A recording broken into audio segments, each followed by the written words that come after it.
여러분 안녕하십니까? 민생 경제와 안보, 문화 같은 핵심 정책들과 이에 관련된 뜨거운 이슈들을 알기 쉽고 깊이 있게 풀어드리는 생방송 정책에는 이슈. 오늘 방송 시작하겠습니다. 저는 진행을 맡은 박상규입니다. 어제에 이어 오늘도 윤석열 대통령의 중동 스위스 순방 소식을 중간 점검해 드리겠고요. 이어서 오늘의 핫 정책. 윤 대통령의 순방이 꽃피운 한 UAE의 문화 협력도 살펴보겠습니다. 먼저 주제 영상 만나보시겠습니다.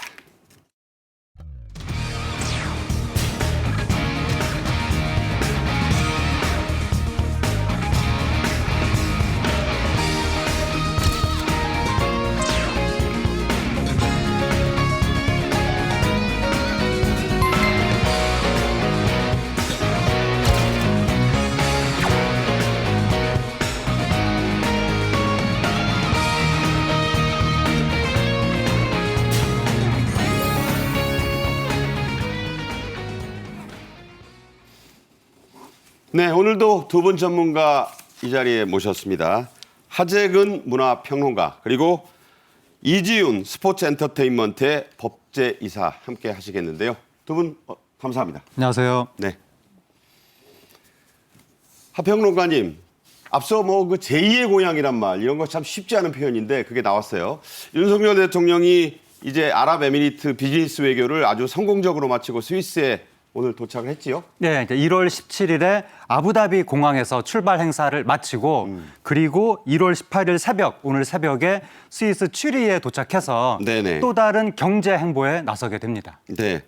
그 스위스 경제 행보의 핵심이라면 지금 그림 나오고 있습니다만 지금 윤 대통령이 먼저 김건희 여사가 이어서 이제 손을 잡고 트랩을 내리는 저곳이 이제 스위스 취리히 공항이죠. 오늘 네. 모습입니다. 예, 취리히 공항인데 저곳에서 옛날부터 여러 가지 국제 회의도 많이 있었고 굉장히 국제적으로 유서가 깊은 곳인데 저곳에서 또 다른 경제 행보를 한다는 거죠. 네. 그러니까 아랍에미리트에서는 아랍에미리트를 대상으로 경제 행보를 하면서 많은 투자 약속을 받아냈고 이번에 취리히에서는 이런저런 나라에서 많이 참여한 국제적인 전문가들, 기업가들 네. 그런 사람들을 만나서 또 다른 경제 행보를 하게 됩니다. 네. 윤 대통령의 스위스 핵심 일정에 대해서 김은혜 대통령실 국민소통수석이 직접 브리핑을 했는데요. 이 내용의 핵심적 내용 들어보겠습니다.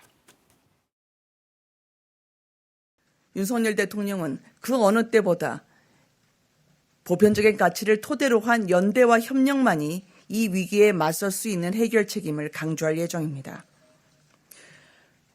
특히 윤석열 대통령은 다보스 포럼 특별 연설을 통해서 공급망 강화와 청정 에너지 전환 그리고 디지털 질서 구현을 위한 연대의 길을 제시할 예정입니다. 아울러 국내외의 주요 기업 CEO들과 만나서 한국의 투자 환경과 기술 경쟁력을 소개하고 협력 방안을 강구할 것입니다.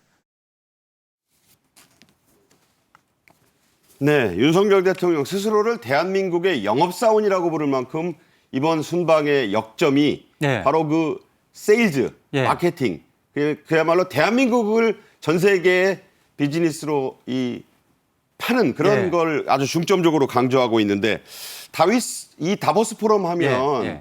경제올림픽이라는 호칭이 예. 붙어 있을 만큼 그야말로 예. 세계적인 행사고 예. 특별 연설을 한다는 것도 아주 의미가 있죠. 예, 이게 다보스 포럼이 세계적으로 경제계에서 하나의 기조를 정하는 굉장히 중요한 행사인데 거기에서 우리 한국이 목소리를 낸다는 거죠. 네. 윤석열 대통령이 내일 거기에서 특별 연설을 한다는 건데 거기에서 이제 강조를 하게 될 것으로 지금 알려지고 있는 것이 공급망 강화. 네. 이 공급망 강화가 우리나라처럼 이렇게 물건을 만들어서 수출하는 나라 입장에서는 굉장히 중요한 이슈거든요. 근데 최근에 세계적으로 공급망이 깨지면서 우리나라도 힘들어지고 다른 나라도 힘들어지고 물건 가격은 올라가고 상당히 심각한 문제가 됐었는데 네. 그 문제에 대해서 이번에 연설을 한다는 겁니다. 그리고 또 하나가 청정 에너지 전환. 이것도 매우 중요한 이슈고 네. 그리고 또 다른 것이 디지털 질서 구현을 위한 국제 협력과 연대 방안. 이것도 역시 국제 협력이 제대로 이루어지지 않으면 우리나라 같은 사실은 소국이 더 어려워지는 거거든요.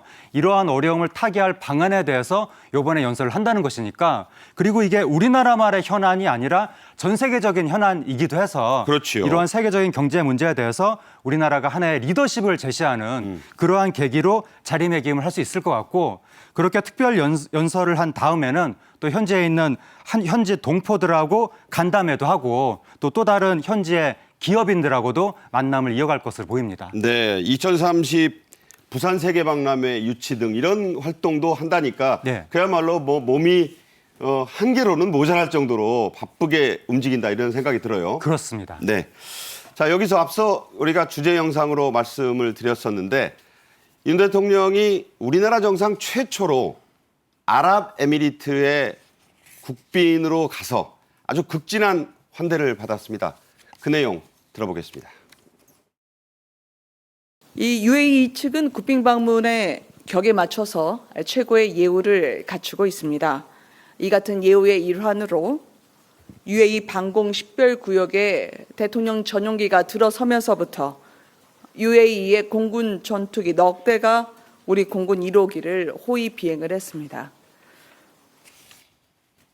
네, 이지은 변호사님. 네. 이게 이제 공군 전투기 2대가 양쪽에서 이렇게 호위를 하고 들어가는 것 자체가 대단히 극진한 환대였고, 뭐 에어쇼라든가 건물 외벽에 태극 문양의 그 레이저 쇼도 하고 이게 자체가 굉장히 볼거리도 풍부했어요. 네, 그렇습니다. 한국 정상의 아랍에미리트 국빈 방문은 1980년 양국 수교 이후 이래 최초인데요. 네네. 당시에 이 UAE는 윤 대통령이 탑승한 공군 비행기가 방공 식별 구역을 진입하자 공군 1호기 양측에 2대씩 그러니까요. 이렇게 호위 비행을 하기도 했고요. 또 정상회담에 앞서 공식 환영식에서는 전투기 7대를 투입해서 우리나라 태극 문양인 빨강색과 파란색의 연기를 하늘에 뿌리기도 하고 수차례 예포를 발표하는 등 국빈 방문 행사가 진행되었습니다. 그러니까 이제 지상에서는 김하병이, 그러니까 하늘과 땅에서 이제 환대를 했고요. 방금 저 그래픽에도 나오지만 그야말로 극빈 중에 국빈에게만 예우한다는 낙타고기를 대접을 했다. 네. 또 여기에서 이제 우리 김치와 함께 이제 합을 이뤘다는데 네. 이거 자체가 이제 우리가 들을 때 어떤 의미를 지니는지 김치와의 조합은 어땠는지 궁금해지는데 이 대목도 좀 설명을 주시죠. 네, 사실 중동에서도 낙타고기는 굉장히 귀한 음식이라고 해요.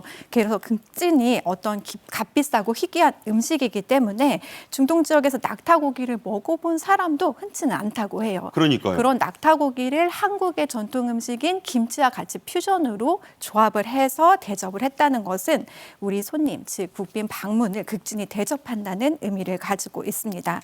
뭐 전 재산을 내준다라는 의미일 뿐 아니라 그 귀족이나 왕족이라도 이 낙타고기 맛본 사람이 없다는 거는 그야말로 그 의미가 아주 대단히 컸다 이렇게 봐야 되는 거잖아요. 네, 맞습니다. 실제로 이러한 극진 대접을 받은 이후에도 사실 저희가 이번 국빈 방문을 통해서 300억 달러, 즉 한화 37억 7조 정도를 엄청난, 네. 투자를 이끌기도 했거든요. 아무래도 이러한 아랍에미리트의 우리 한국에 대한 어떤 사랑, 그러한 것은 굉장히 이러한 압도적인 규모에서도 드러난다고 볼 수 있습니다. 그런 극진한 환대와 함께 두둑한 투자 유치. 네, 그렇습니다. 뭐 50개 가까운 48개의 투자 양해각서가 체결됐다. 그 보따리들이 이제 하나하나 풀어져서 우리 경제 각곳으로 스밀 거잖아요. 네, 그렇죠. 그 파급 효과가 엄청나다고 생각이 듭니다. 자, 하평론가님, 흥미로운 소식이 하나 더 있는데 이 국빈 오찬에서 우리 가수 정훈이 씨, 네. 또 유명한 대표곡인 안개가 나왔는데 이 안개가요. 네. 박찬욱 감독이 칸에서 이제 상을 받은 네. 지금 저 영화 장면 이게 이제 영화 첫 장면 저도 봤습니다만은 네. 그 산에 올라가고 그 곳곳에서 이 안개라는 노래가 나오는데 네. 이 노래를 국빈 오찬장에서도 들을 수 있었다고 해서 네. 이게 화제가 됐는데 이 안개가 우리나라 최초의 해외 가요제 수상곡이다 이런 얘기는 뭡니까? 예, 이제 과거에 1970년에 동경국제가요제가 있었는데 거기에서 정훈이 씨 안개가 상을 받은 거예요. 무려 53년 전이 예, 되네요. 굉장히 옛날 얘기고, 그러니까 1970년이면 아직 우리나라가 완전히 이제 본격적으로 경제 개발이 이루어지기 전에 중화학 공업화를 하기 직전의 일이니까 우리나라가 상당히 좀 아직은 가난했던 그런 시절이었었는데 한국 노래가 국제적으로 인정받는다는 거를 상상을 못했던 시절에 네. 그때 우리 노래가 그때 일본이면 엄청난 선진국이거든요. 그렇죠. 거기 가서 상을 받았다는 게 우리 국민들한테 굉장한 기쁨을 안겨줬던 그런 노래고 그때는 TV가 많이 보급이 안 돼서 사람들이 가서 얼굴만 보고는 잘 모르니까 근데 안개라는 노래는 유명하니까 아는 거예요. 그래서 그때 당시에 정훈 씨가 일본에 가려고 김포공항에 갔는데 표가 없었다고 합니다. 네. 근데 안개를 들려주니까 이 노래 부른 그분이셨어요 하고 안개 노래를 본인이 불렀다는 거예요. 네. 그러니까 이제 그 들은 사람이 네. 그 안개를 부른 가수가 그 당신이냐 네. 들어가시라 뭐 이렇게 예, 됐다는 바로 그분이셨어요 하고 없던 표가 바로 생겼다는 그런 그러니까요. 얘기도 있을 정도로 우리나라에서는 유명한 노래였는데 해외에서 상도 받았고 또 박찬욱 감독의 영화를 통해서 이제는 세계적으로 유명해진 그런 노래가 됐는데 그 노래를 이번에 UA 측에서 선곡을 해서 국빈 오찬장에서 틀어줬다는 거죠. 근데 상대 국가의 노래를 틀어주는 것까지는 일반적으로 나올 수도 있는 풍경인데 많이들 하지만. 네, 거기서 한 걸음 더 나아가서 그거를 UA 측의 음악하고 합쳐서 편곡을 해가지고 퓨전으로 틀어줬다는 거예요. 그러니까요. 이건 아주 이례적인 환대를 한 것이고 굉장히 준비를 또 하지 않으면 예. 그런 거 불가능하잖아요. 그렇죠. 그러니까 네. 그런 정도로 한국하고 UA 측이 앞으로 긴밀하게 협력을 잘해보자. 또 우리나라 대통령을 극진히 환대한다는 그런 의미를 담아서 그러니까 실제로 그런 건 아니지만 상징적으로 그런 의미를 가지고 있는 전 재산을 다 준다는 의미의 낙타고기를 대접하면서 네. 퓨전 음악까지 틀어드리는 이런 식의 환대를 했던 겁니다. 네. 우리나라와 이 아랍에미리트 두 나라는 문화 교류 협력을 보다 더 확대하고 이를 위한 양해 각서도 맺기로 했는데요. 이 중동의 K 콘텐츠의 바람이 이 거세게 분다면 실로 효과가 어마어마하다 이러는 얘기가 있는데 이 변호사님 어떻게 분석하십니까? 네, 사실 아랍에미리트는 중동 지역의 문화 산업의 대표적인 강국이에요.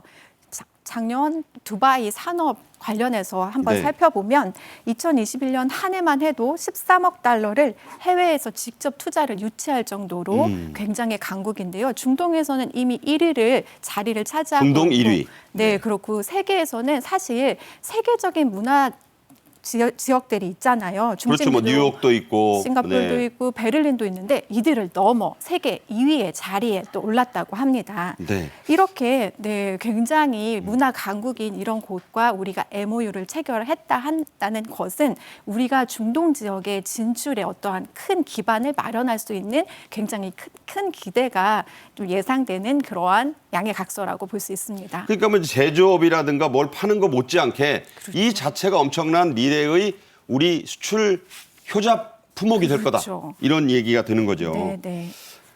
박보균 문화체육관광부 장관도 K 콘텐츠 산업을 집중적으로 육성하고 중동에 적극적으로 알리기로 했는데 이 내용을 한번 들어보겠습니다. 네. 이 박보균 장관의 얘기를 좀 한번 보면요. K라는 문자는 어떤 장르, 어떤 분야에 붙여도 마법의 매력과 경쟁력을 뿜어낸다. K 콘텐츠 산업은 어느 순간에 우리 시장에 떠오르는 강자가 됐다. 이게 이제 1월 5일 정부 서울청사 별관에서 직접 박 장관이 한 얘기인데 이 의미 어떻게 보십니까? 네, 그러니까 우리나라가 과거에 처음에 뭐 머리카락, 합판, 운동화, 가발 수출하고요. 가발 뭐 네. 이런 거 그 수출하던 시절에서 그다음에 중화급으로 넘어갔다가 이제는 더 나아가서 문화 콘텐츠를 수출하는 그런 나라가 된 것이고 문화 콘텐츠를 수출하는 나라라는 것은 선진국이라는 얘기거든요. 그 정도 반열에 우리가 올랐는데 네. 이제는 우리의 문화 콘텐츠를 중동에도 이제 널리 알리겠다라고 하는 의지를 이번에 이제 문화체육관광부 장관이 알린 것이고 네네. 이번에 박보균 장관하고 그 현지 아랍에미리트의 문화청년부 장관하고 양해 각서를 체결하면서 앞으로 양국이 더 긴밀하게 협력을 하게 될 것 같습니다. 네. 그러니까 중동이 지금 항상 고민하고 있는 것이 석유 이후의 시대거든요. 그러니까. 요즘에 막 에너지 패러다임이 바뀌고 있으니까 그러니까요. 중동에 지금 고심이 시작이 됐는데 가장 먼저 그 다음 시대를 준비하기 시작한 중동 국가가 아랍에미리트거든요. 그 두바이도 그렇고 그래서 진작부터 투자가 이루어졌기 때문에 상당한 성과가 벌써부터 나타나서 이미 이 지역이 중동 지역의 문화를 선도하는 그런 지역이 됐고 전 세계적으로도 소프트 파워를 가지고 있어서 우리나라가 앞으로 이런 나라하고 협력을 강화한다면 이 나라를 통해서 더 넓은 중동 지역에 이렇게 진출할 수 있는 그러한 교두보를 확보할 수 있는 그런 의미가 있을 것 같습니다. 말씀드린 대로 1970년대부터 시작됐던 그 중동의 1차 건설 붐이 있잖아요. 네. 뭐 이제 지금의 이제 60대 이상 분들이 일궈놓은 그 당시의 붐이라면 네. 이제 이번에 오게 될 이 K 콘텐츠로 인한 문화 수출의 이 붐은 네. 그 규모가 실로 측정하기 어려울 만큼 예. 클 수도 있고 이런 그 K 콘텐츠 사랑이 시작된 게 멀리 거슬러 올라가자면 한류 드라마, 네. 특히 대장금 때문이 붙어다 예. 이런 얘기가 있는데 맞습니까? 예, 2000년대 초반부터 이제 한국 드라마가 중동 지역에서 인기를 끌기 시작한 거예요. 그래서 특히 2007년에 대장금이 중동에서 방영이 됐는데 네. 한 나라에서는 6개월 평균 시청률이 90%에 이를 정도로 90%면 90%. 그냥 다 틀어놓고 봤다는 그쵸? 얘기예요. 다 본 거죠. 네. 그럴 정도로 어마어마한 인기를 누렸고 그 이후에도 뭐 바람의 나라라든가 한국의 사극들이 굉장히 인기를 끌면서 그런데 그 다음에 사극뿐만이 아니라 현대극도 뭐 미안하다 사랑한다라든가 네. 내 이름은 김삼순 이런 것들도 인기를 끌면서 다 그게 우리나라에서도 히트했던 것들인데 그렇습니다. 중동에서 못지않게 히트했다 예, 이런 얘기죠. 그런 식으로 굉장히 인기를 끌다가 또 최근 들어서는 방탄소년단이라든가 K-팝이 또 중동 지역의 젊은이들한테 어마어마하게 인기를 끄는 거예요. 네, 그래서 네. 사우디아라비아에서도 방탄소년단의 콘서트를 허가를 해줬었고 그러니까요. 거기가 웬만하면 다른 나라 가수한테 허가 잘 안 해주는 나라인데 굉장히 보수적인 나라인데 그렇습니다. 빈살만 왕세다가 예, 그렇습니다. 예. 그래서 방탄소년단한테 아주 특례로 허가를 해주면서 이례적인 환대를 했었는데 아랍에미리트에서도 그런 식으로 지금 한류의 인기가 나타나고 있어서 앞으로 전략적으로 우리나라가 접근한다면 중동 지역에서도 상당히 큰 시장을 개척할 수 있게 될 것 같습니다. 그러니까 이게 중동 젊은이들에게 물어봤다는 거예요. 한류 드라마, K 드라마가 왜 좋냐? 네. 그랬더니 우선 재밌다. 네. 이게 사실 짧지만 모든 네. 게 함축돼 있는 이유일 수 있거든요. 네. 그리고 이제 뭐 러브라인이 있는 드라마도 네. 한국 드라마는 이래서 좋다 하는 이유가 네. 있다면서요. 그러니까 이제 러브라인이 있는 드라마가 보통 서구 드라마를 세계적으로 전통적으로 많이 봤었는데 놓고, 예. 근데 그러니까 뭐 이른바 미드라고 하는 미드도 있고요. 예. 그 안에서 이제 뭐 로맨스도 있고 뭐 멜로디 있고 여러 가지가 있는데 그러한 러브라인이 있는 콘텐츠를 중동에서 보기에는 그러니까 미국 콘텐츠를 중동에서 보기에는 좀 부담스러운 거예요. 그러니까 문화적으로도 좀 네. 다르고 이제 왜, 예. 많이 뭐 가리잖아요. 왜냐하면 선정적인 부분들이 너무 많다 보니까 노출이 심한 것들은 안 노출도 되고. 심하고 예. 전체적인 가치관 자체가 서구의 가치관을 중도에서 받아들이기가 좀 어려운 측면이 있어서 하나 사사건건 다 걸리는 거예요. 그러니까요. 그런데 우리나라는 서구 문화를 많이 받아들였지만 또 우리나라의 전통 문화도 있으니까 이런 것이 중동에서 받아들이기에는 비교적 부담이 없는 거고 네. 그래서 중동을 정치적으로 선도하는 사우디아라비아 같은 경우도 보다 개방적으로 나가려고는 하지만 대놓고 또 서구 문화를 받아들이려는 부담스러운 거고 그런데 딱 중간 위치에 한국 콘텐츠가 있으니까 그래서 방탄소년단도 받아들이고 한국 드라마도 받아들이고 그런 건데 그런 관점에서 봤을 때 아랍에미리트에서도 앞으로 더 많은 한국 콘텐츠들이 소비될 수 있을 것 같습니다. 그러니까 선정성 문제도 있고 남녀 간의 로맨스도 서서히 이 감정적으로 발전해 나가면서 이 좋아지는 것이 중동 정서에도 맞다. 같이 몰입할 수 있어서 좋다. 이런 네. 평이 있다는데 네. 앞으로 그럼 이 K형 러브라인 드라마가 네. 더 성공할 수 있는 여지가 있는 거 아니겠습니까? 아무래도 성공할 수 있고 또 우리나라 드라마에는 항상 가족이 나오거든요. 네. 부모님이 나오고. 그렇죠. 서구 드라마는 철저하게 개인주의인데 우리나라에서 등장하는 가족주의라든가 효 중시 이런 정서도 중동이 받아들일 수가 있는 거예요. 그러다 보니까 앞으로 한국 드라마가 우리가 잘 만들기만 한다면 네. 얼마든지 중동에서 더 많은 판로를 개척할 수 있을 것 같습니다. 이와 관련해서 놀라운 사실관계가 하나 좀 점검이 돼야 됩니다. 2021년 기준인데요. 우리나라의 콘텐츠 수출액이 무려 14조 원을 넘어섰다고 하는데요.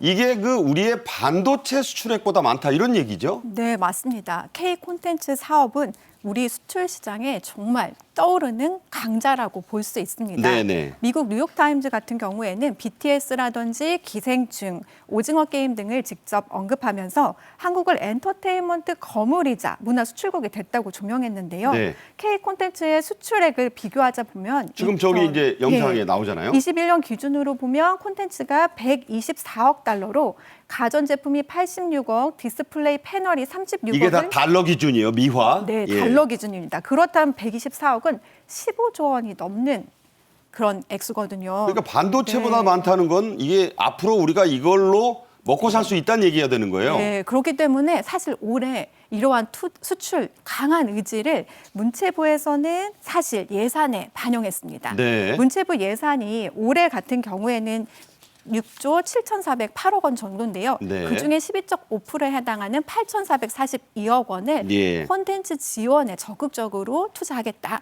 이러한 8,442억 원을 콘텐츠에. 콘텐츠 네. 지원에만 투자하고요. 이렇게 보면 사실 콘텐츠 산업 전체에는 사실 1조 1,738억 원이 투입된다는 얘기입니다. 네. 이거는 정말 그야말로 우리가 K 콘텐츠를 세계에 알리고 이러한 어떠한 수출 시장에 적극적으로 지원하겠다는 의지를 담고 있습니다. 그러니까 이것이 앞으로 우리 수출 시장의 게임 체인저. 맞습니다. 그야말로 판도를 뒤바꿀 수 있는 네. 그런 핵심적인 엔진이 될 수 있다 이런 얘기네요. 네, 사실 예전에는 삼성 핸드폰은 세계 어디에 가나 볼 수 있다라고 하죠. 그렇죠. 이제는 K 콘텐츠 자체가 세계 어느 곳에서나 가진 브랜드 가치는 어마어마할 것입니다. 앞으로 또 더 늘어날 수 있는 여지가 있는 맞습니다. 그야말로 그런 콘텐츠 엔진이다 이렇게 볼 수 있고요.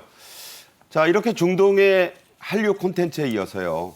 화장품, 식품, 그리고 요즘 젊은이들이 열광하는 게임 산업도 K게임의 열풍이 중동의 열사의 사막에 거세게 몰아닥치고 있다. 이건 무슨 얘기입니까? 예, 지금 한류가 처음에 문화 콘텐츠에서 시작이 돼서 점점 확장이 되고 있는데 네. 그래서 뭐 화장품, 음식, 게임 이런 식으로 확장이 되는 거예요. 네. 그러한 흐름이 중동에서도 그대로 나타나고 있어서 아까 박보균 장관이 K라는 글자는 모든 장르, 모든 부문 앞에 다 붙일 수 있다. 매직이다. 네, 그야말로. 매직이다. 예. 마법이 이루어진다라고 그런 취지로 얘기를 했었는데 바로 그 화장품 앞에도 K 화장품, 게임 그러니까요. 앞에도 K K-뷰티 뭐 그런 거죠. K-뷰티 뭐 그런 식으로 K-푸드 그렇게 K가 붙으면 다 경쟁력이 생기는 이러한 브랜드 파워 효과가 바로 이제 그 K 콘텐츠에서부터 시작이 된 거죠. 네. 그래서 지금 중동 지역에서도 그 드라마를 보니까 한국 배우들이 좋아 보이니까 그럼 한국 화장품을 바르면 우리도 좋아 보이는 건가? 그러니까요. 그런 식의 인식이 생기는 거고. 그러니까. 그리고 네. 또 한국 의료, 뭐 한국 성형 여기에도 관심이 생기는 거고. 그리고 한국 게임도 지금 한국 게임에 대한 월 평균 지출액이 세계 1위가 카타르고 2위가 아랍에미리트라고 합니다. 세계 2위가. 네, 1위, 2위가 다 중동에 있다는 거예요. 그러니까요. 그러니까 중동 시장이 얼마나 지금 중요한 생각하기에는 중국 아닐까 했는데 아니라는 거죠. 네, 아니라는 겁니다. 네. 그래서 얼마나 중동 시장이 중요한 의미가 있는지 이걸 다시 한번 알 수 있는 건데 중동 시장이 중요할 수밖에 없는 것이 오일 머니가 워낙에 거기가 어마어마하다 보니까 그렇죠. 일단 거기에서 맘먹고 소비를 하기 시작하면 움직이는 돈의 단위가 다른 거예요. 그러니까요. 그래서 그 시장이 중요한 건데 지금 뭐 그런 게임뿐만이 아니라 또 음식도 CJ를 필두로 해서 우리나라 기업들이 할랄 인증을 받아가지고 적극적으로 중동 더 나아가서는 이슬람 전체 시장에 지금 진출하고 있습니다. 이번에 카타르 월드컵에서 뭐 280조 원이 넘는 돈을 썼다고 할 때 사람들이 예. 조 단위가 참 중동에서는 별거 아니구나 예. 이런 생각을 했는데 그 돈이 이제 우리나라로 들어올 수 있는 예. 그런 통로가 바로 이 K 산업, K 콘텐츠 산업이 아닌가 이런 생각이 듭니다. 자, 이 김건희 여사도 이번에 그 윤 대통령을 단순히 이게 동행하는 것만이 아니라 적극적인 문화 수출 행보를 보였다 이런 그 지적이 있는데요. 알카비 문화장관과 환담을 했는데 이게 단순히 만남 이상의 의미가 있었다고요? 네, 그렇습니다. 김 여사는 누라 알카비 문화청소년부 장관의 영접을 받으면서 대통령궁을 돌아봤는데요. 네. 그 대통령궁 안에 있는 도서관을 찾은 김 여사가 한국 책을 언급하면서 한국 책을 UAE 국민들께서 한국 책을 많이 읽고 있다고 들었는데 우리 책이 UAE에서도 영화나 드라마 등 콘텐츠로 확장되길 기대한다라고 하면서 네네. 올해 한국과 UAE 사리자에서 각각 열릴 국제 도서전을 언급하였는데요. 네네. 이때 알카이비 장관이 6월 우리 한국에서 열릴 서울 국제 도서전에 직접 참석할 의지를 보이며 화답을 네. 했습니다. 사실 국제도서전 참여는 우리나라 국내 그런 어떤 저작권을 가진 책의 중동 진출에 대한 어떤 강한 의지를 또 기여를 좀 포함하고 있고요. 네. 이것은 저작권 산업에 있어서의 어떤 큰 어떤 기반을 마련할 것으로 기대하고 있습니다. 김건희 여사는 또 이 현지에서 유명한 그 돈의 대명사가 됐고 또 맨시티 구단주 세계적인 셀럽 아닙니까? 네. 만수르 부총리 네. 왕의 또 이제 동생이기도 하고요. 대통령의 네, 네. 친분을 아주 두텁게 쌓았다고 하는데 곧 우리나라도 방문할 거다 이런 소식이 알려졌어요. 네, 맞습니다. 사실 우리 국빈 그 오찬식에서 김건희 여사의 옆자리에 앉아서 서로 신분을 쌓았어요. 근데 이때 직접 우리 조만간 내가 한국을 방문할 의사가 있다라고 얘기를 했거든요. 네네. 그렇게 되면서 김건희 여사한테 우리 한국 가면 들릴 만한 장소를 좀 추천해달라라고 요청을 했고 예. 한국에 조만간 오게 되면 김건희 여사가 어떤 관광지 등을 직접 좀 추천할 것 같다고 합니다. 이 방문이 보면 답방의 형식이기도 하고 실제로 만수르 부총리가 대통령의 동생이면서 실권자기 때문에 그렇죠. 이게 이제 그 약속을 이행하는 차원의 실질적인 어떤 이제 그 수출이 시작되는 계기가 되지 않을까 그런 생각도 드네요. 네, 너무 기대가 됩니다. 사실 만수르 부총리 같은 경우에는 그동안 뭐 프리미어 축구리그 같은 경우에도 직접 거액을 투자하고 구단주로서 직접 투자를 하고 그 밖에도 뭐 런던 부동산 시장이라든지 네. 다양한 투자를 해왔어요. 예. 또 우리가 48개의 양해각서를 이번에 체결했잖아요. 그렇기 때문에 한국을 방한한다고 직접 언급을 한 것 자체가 아무래도 주는 의미는 저희가 아무래도 좀 많이 기대하게 만들고 있습니다. 네, 두 분과 얘기는 여기까지. 오늘 아주 뭐 시간이 짧을 만큼 좋은 소식들 많이 들려주셔서 감사드립니다. 다음에 또 모시기로 하고요. 두 분과는 여기서 인사드리겠습니다. 네. 저희 정책에는 이슈가 준비한 윤석열 대통령의 새해 첫 중동 순방 소식, 스위스 방문 소식은 여기까지고요. 다음은 저희가 준비한 새로운 고정 코너, 탈북 외교관 1호로 유명하신 고영환 전 국가안보전략연구원 부원장과 함께하는 북한은 지금 순서입니다. 먼저 영상으로 만나보겠습니다.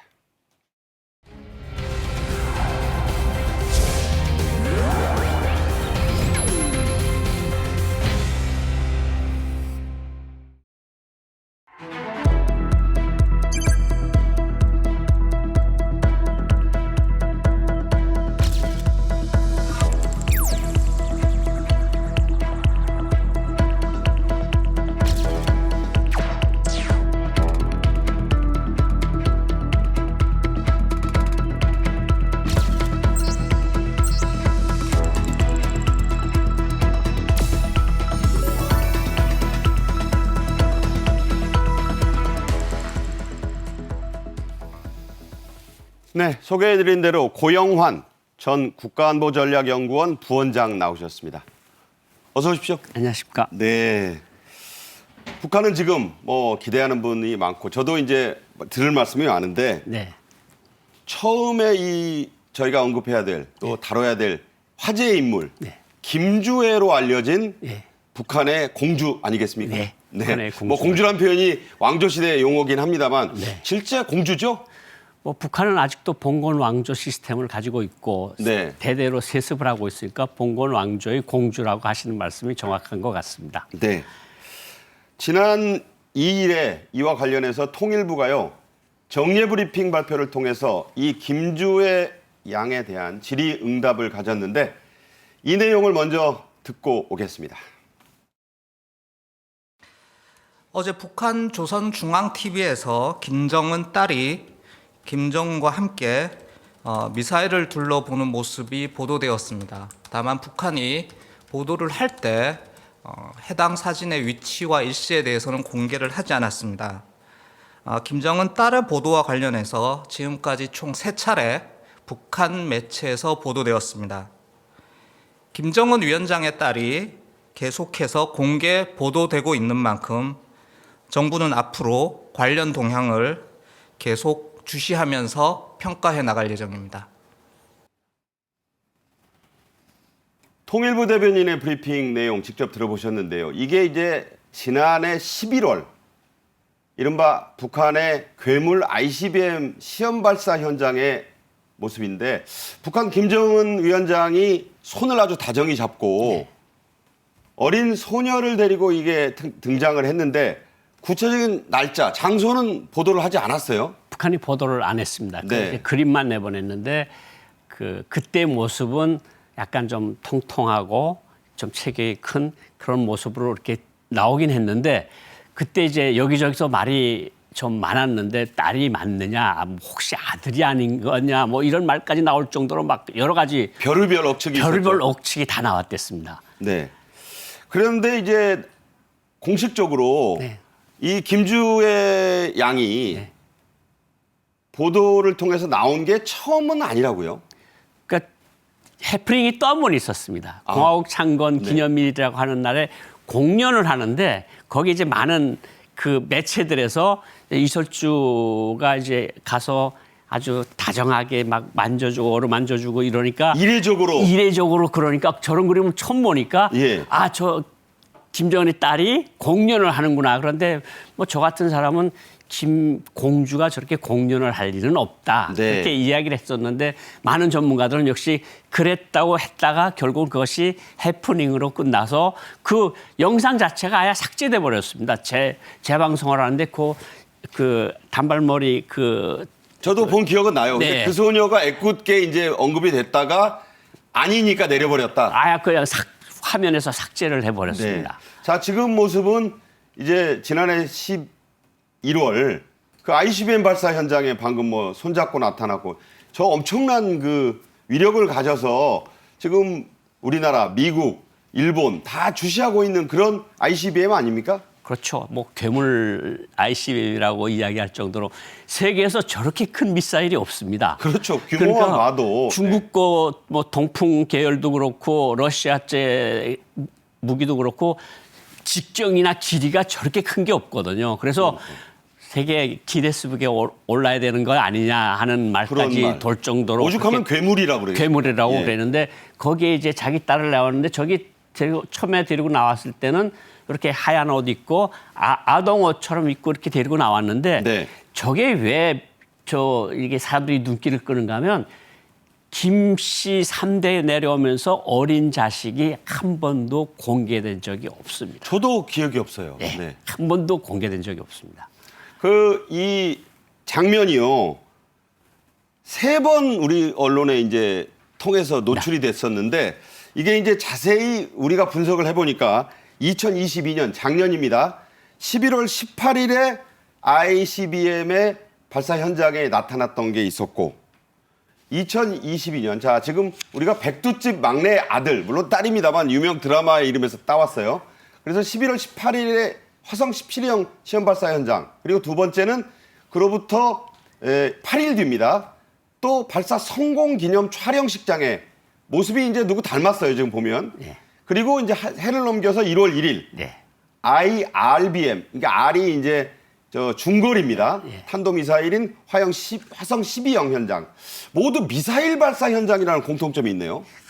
미사일 발사 현장을 이렇게 계속해서 내보낸 의미는 분명히 있습니다. 정치적 함의는 이 미사일들을 내가 후대들에게 넘겨줘서 후대들에게까지도 안전한 조국을 안겨주겠다 하는 북한 지도부가 말하는 뜻이 있는데 네네. 그거는 이제 구체적으로 좀 차례차례 말씀을 드릴 거고 예. 처음에 나올 때 충격적이었던 것은 제일로 사랑하는 자제분. 그러니까 그런 표현. 네, 그런 표현. 그다음에 두 번째 데리고 나왔을 때는 존귀하신 자제분. 그런 표현으로 나왔고 바뀌었죠 또. 예. 세 번째 나왔을 때는 그런 표현이 없었습니다.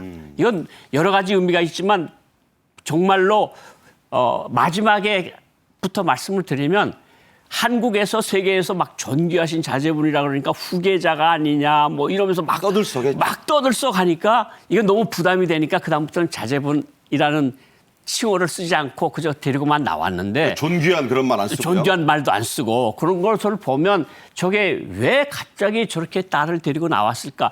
처음에 데리고 나왔던 거는 아마 그때 11월 달 공연 때 딴 사람을 보고 딸이라 그러니까 아마 이번에 보여주려고 해서 데리고 나왔던 것 그 아이 같아요. 아니라 그 얘다 아이 이런 아니고 거죠. 내 딸은 이 아이다. 예, 예. 그랬는데 아무래도 그런 말들이 들려오기 시작을 했습니다. 북한 주민들이 김일성 아들, 김정일 아들, 김정은 아들 그 자녀 때 저렇게 어린 자녀들을 본 사람들이 거의 없습니다. 북한 내부에서도. 그러니까요. 그러니까 저 같은 경우에 평양외국혁명학원이라는 특수학교를 다녔는데 그 남산고급중학교라고 하는 또 특수한 학교가 있습니다. 차관급 이상 학교 자녀들만 다니는 학교에 저 사람들이 다니니까 본 사람들 외에는 그 소위 자제분이라고 한 사람들 북한인민들이 본 적이 없습니다. 공식적으로 누구라고 한 적은 한 번도 없다는 거죠. 한 번도 없고 그냥 사람들이 90도 인사를 하는 거 보면 저 사람들이 자제분이구나. 네. 그런데 자제분이라 그랬지 사랑하는 자제분이나 존귀하시는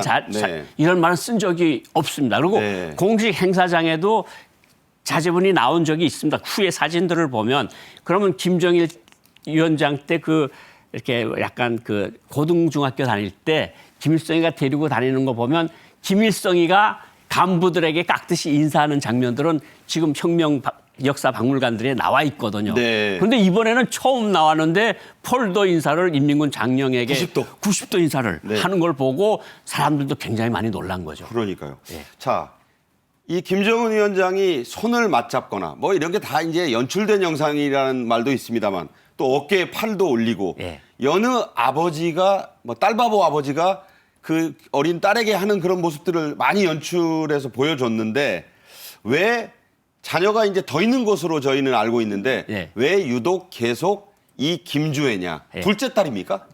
뭐 지금 알려진 거는 2010년생에 이제 아들이 있고 네. 김주애가 있고 2017년생에 또 한 명이 있는데 이제 아들인지 딸인지는 명확치 않고 네. 그런데 이제 어쨌든 김주애를 데리고 나온 거는 김주애는 사실 데니 로드만이라고 데니스 로드먼. 데니스 로드만 악동 갔을 때 농구 선수죠? 농구 선수죠. 갔을 때 그 이름이 벌써 노출이 됐으니까 일단 한번 노출이 됐으니까 한번 내온 것 같고 자, 원장님, 지금 이게 보면 김정일 고용희 부부로부터 이어진 이 가계도상 김주애의 위치를 보여주고 있잖아요. 예. 추정입니다. 물론 셋은. 네. 그 가운데 있는 딸로는 첫 번째고 순서로는 두 번째다. 뭐 이런 얘기죠. 네, 두 번째로 맞습니다. 네. 자, 저렇다면은 이게 이제 이른바 북한이 말하는 백두혈통의 가계도의 핵심적인 위치긴 하네요.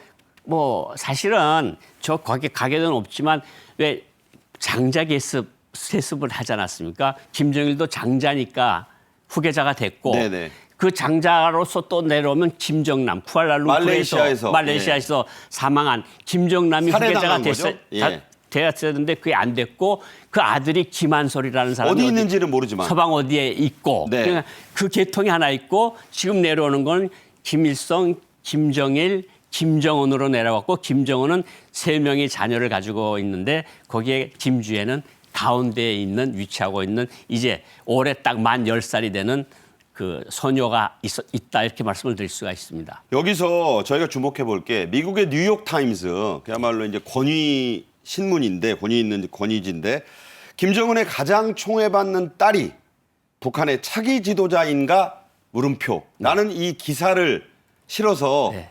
미국이 이 김주애를 굉장히 주목해서 특히 차기 지도자감이라는 예. 그런 기사를 내보냈어요. 이 기사 읽으셨을 텐데 어떻게 봐야 됩니까? 뭐 미국뿐만 아니고요. 프랑스도 그렇고 지역 국내에서 아주 북한을 아주 많이 들여다본 전문가들조차도 김주애가 후계자라고 이야기한 분들이 많습니다. 그런데 네.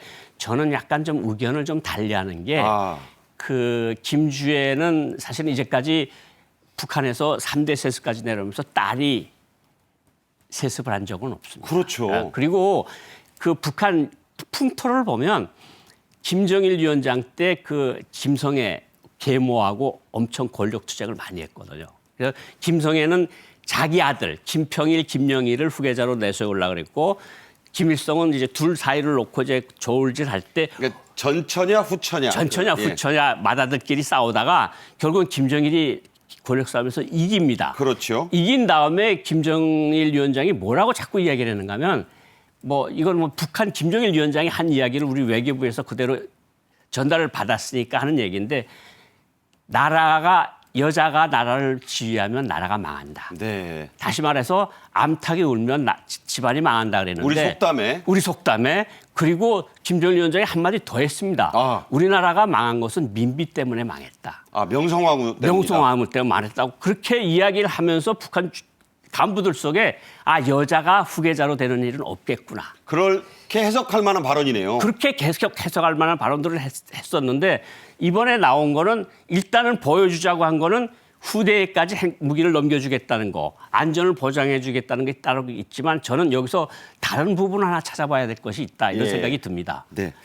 여기서요. 저희가 이제 오늘의 주제가 김주애만이 아니라 예. 사실 이른바 백두혈통의 딸들 얘기를 좀 해야 되는데 김주애 양보다 더 익숙한 백수혈통의 딸이 장성한 딸이 있지 않습니까? 바로 김정은 위원장의 친여동생인 김여정 노동당 부부장이 그 주인공인데요.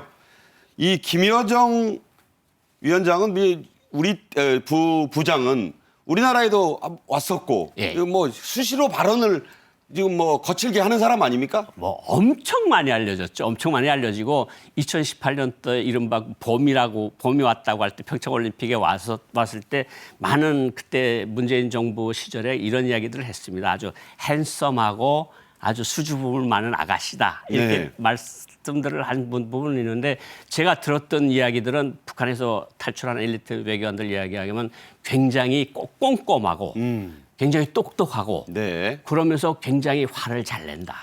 이런 이야기를 했었거든요. 근데 김여정 조직부 부부장하다 지금 선전부부장으로 왔는데 뭐 거의 권력이 2인자라고 말씀드릴 수 있는 거죠. 그 시점이 2014년부터 사실상 실권을 휘둘렀다고 보는 건데 예. 그렇게 따지면 이제 9년 뭐 10년 다 되게 실권자라는 얘기가 되는 건데 맞습니까?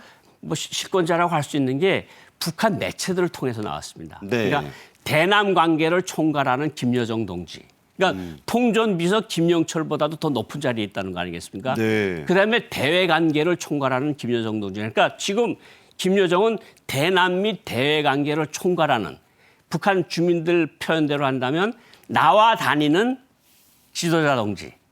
그러니까 김정은은 뒤에 있고 네. 밖에서 김정은의 역할을 하는 나와 다니는 원수님이라고 이야기를 할 정도로 김여정의 위세가 그렇게 대단히 큰 거죠.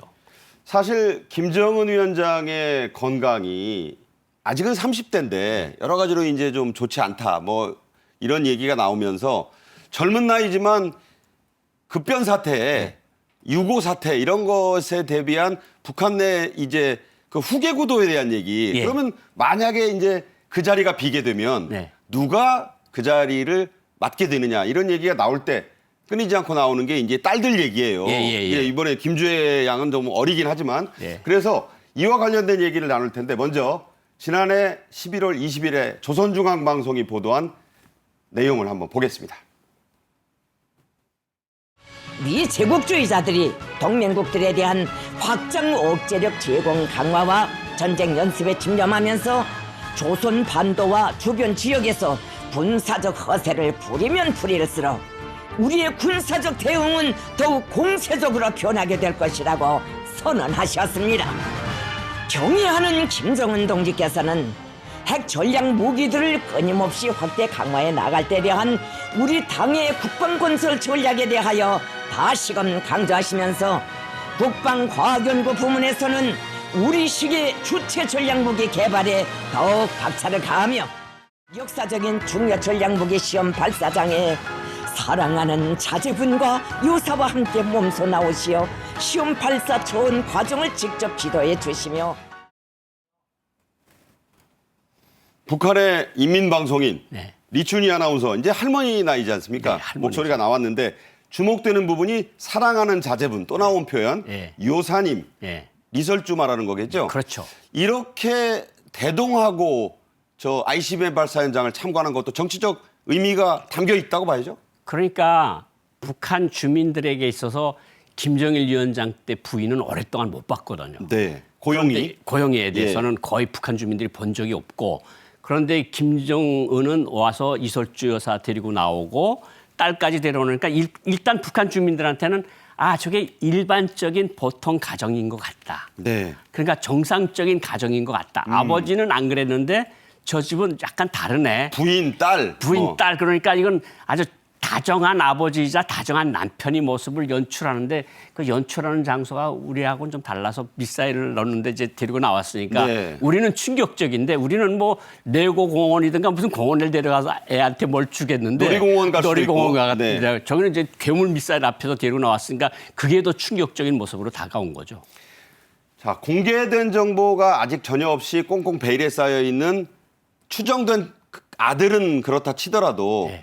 급변 사태가 오게 되면 그럼 이 딸들의 권력 대립 구도가 생기는 게 아니냐 이런 분석이 가능해요. 그러니까 성년이 된 동생 김여정 부부장과 예. 뭐 아직은 어리지만 네. 수렴청정이라는 구도도 생각해 볼 수 있지 않을까 하는 생각이 드는데 이런 구도는 예상해 볼 수 없습니까? 맞습니다.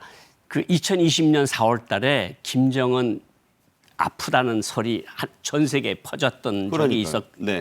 그래서 2021년 7차 당대회에서 당 규약을 북한이 바꿉니다. 네. 당 규약에서 바꾸는 데서 가장 우리가 중심적으로 본 거는 제1비서직을 신설한다. 제1비서. 제1비서는 당 총비서의 대리인이다. 근데 제1비서는 아직 임명이 안 됐거든요. 그러니까 이거는 김정은이 생각하건대 건강이 언제 나빠질지도 모르고 뭔가 유사시에 나라가 통치가 안 될 것 같으니까 네. 일단은 제1비서직을 내왔고 당장은 아마 아프다거나 유사시가 생기면 김여정 제1부부장이 수렴 통치를 할 가능성이 높다. 그렇지만 김정은 위원장이 계속해서 10년 이상 이렇게 간다고 한다면 네. 아마 첫째로 하는 2010년생 아들이 후계자가 되지 않을까. 그 후계자가 큰 운동하는 김여정이 수렴청정을 할 가능성이 있다. 이렇게 봅니다. 그러니까 원장님 말씀 들으면 모든 건 김정은 위원장의 건강과 상태에 달려 있다. 네. 시나리오는 여러 개다. 예, 시나리오는 앞으로도 여러 개다. 이런 흥미진진한 얘기 많이 모셔서 듣도록 하겠습니다. 오늘 저희 정책인 이슈가 준비한 소식 여기까지고요. 고영환 전 국가안보전략연구원 부원장님은 다음에 또 모시도록 하겠습니다. 오늘 말씀 감사합니다. 감사합니다. 네. 네. 내일은 오늘에 이어 윤석열 대통령의 새로운 순방 소식 자세히 전해드리도록 하겠고요. 내일 정책인 이슈에서도 알찬 소식 준비되어 있습니다. 시청해주신 시청자 여러분 감사합니다. 고맙습니다.